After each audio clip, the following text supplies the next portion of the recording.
ताज़ा खबरों के लिए देखते रहिए खुलासा टाइम्स न्यूज़।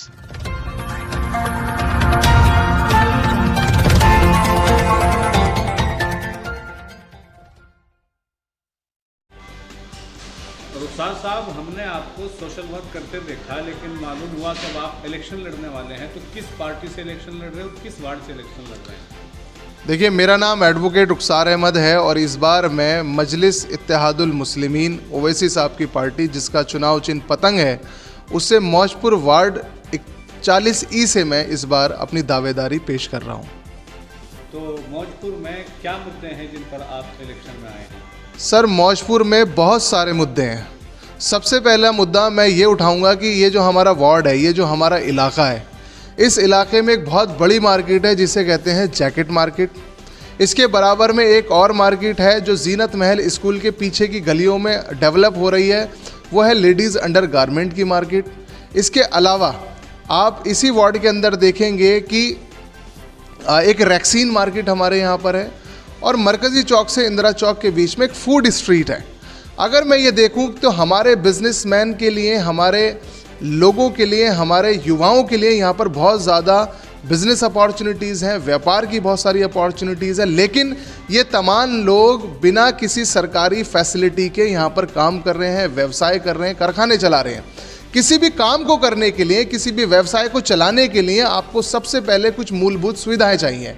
जैसे आपको ट्रांसपोर्टेशन की फैसिलिटी चाहिए, पार्किंग की फैसिलिटी चाहिए, ATM चाहिए, बैंक चाहिए, जो टूरिस्ट यहाँ पर आता है उसके ठहरने की व्यवस्था चाहिए और आपको यहाँ पर पार्किंग की फैसिलिटी चाहिए। आप ये देखेंगे कि इस इलाके के अंदर एक भी ATM नहीं है जहाँ से आप अपना कार्ड यूज़ करके कैश विड्रॉ कर सकते हैं।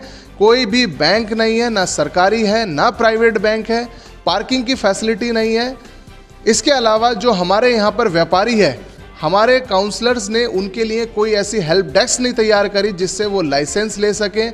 तमाम व्यापारियों को काम करने के लाइसेंस चाहिए, रजिस्ट्रेशन चाहिए, बहुत सारा टैक्स MCD को देना होता है, लेकिन वो तमाम चीज़ें ना बनवाकर हमारे व्यापारियों से पैसा वसूल कर रहे हैं, रिश्वत ले रहे हैं।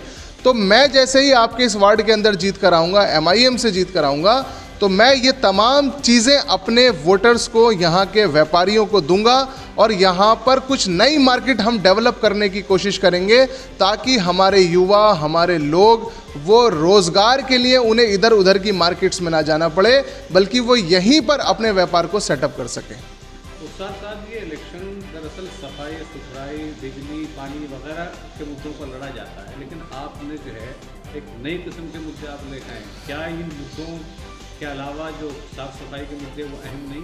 सर, एक काउंसलर के अंडर में MCD के बहुत सारे काम आते हैं।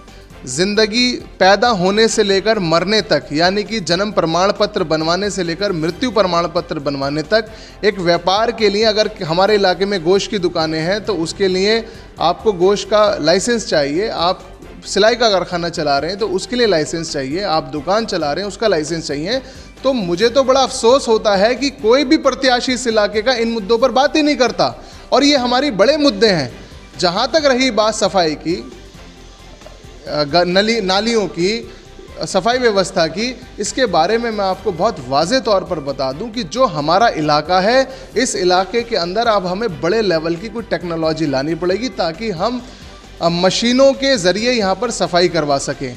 हमारे इलाके के अंदर सबसे बड़ा मुद्दा यह है कि एक 50 गज के फ्लैट में, 50 गज की साइड पे 6-6 मंजिल, 5-5 मंजिल में लोग रह रहे हैं और बड़ी तादाद में कूड़ा वहाँ से रिलीज़ होता है।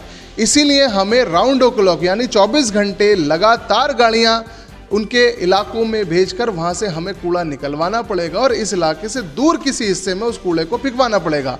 हम ये देखते हैं कि हमारी गलियों से कूड़ा निकलता है और हमारे रोड पर आके गिर जाता है, उससे कोई बेनिफिट हमें हो नहीं रहा और सफाई की व्यवस्था दिन पर दिन चरमराती जा रही है। और आप ये देखेंगे कि आपके हमारे इस इलाके के अंदर पीने का, पानी का एक बहुत बड़ा मुद्दा है। अभी मैं विजय मोहल्ला, सुभाष मोहल्ला, गुरुद्वारा मोहल्ला का मैं दौरा कर आया हूँ और सबसे मज़ेदार बात यह है कि मौजूदा काउंसलर वहीं बैठे हुए हैं। वहाँ की गलियों में आज तक पानी पीने का नहीं आ पाया। दिन में आधा घंटा 1 घंटा बमुश्किल पानी आता है और केजरीवाल का जो वो झूठा वादा था कि हम इतने लीटर पानी आपको फ्री देंगे, वो पानी ही वहाँ पर नहीं आ रहा। तो फ्री और पैसों का तो मामला ही ख़त्म हो गया।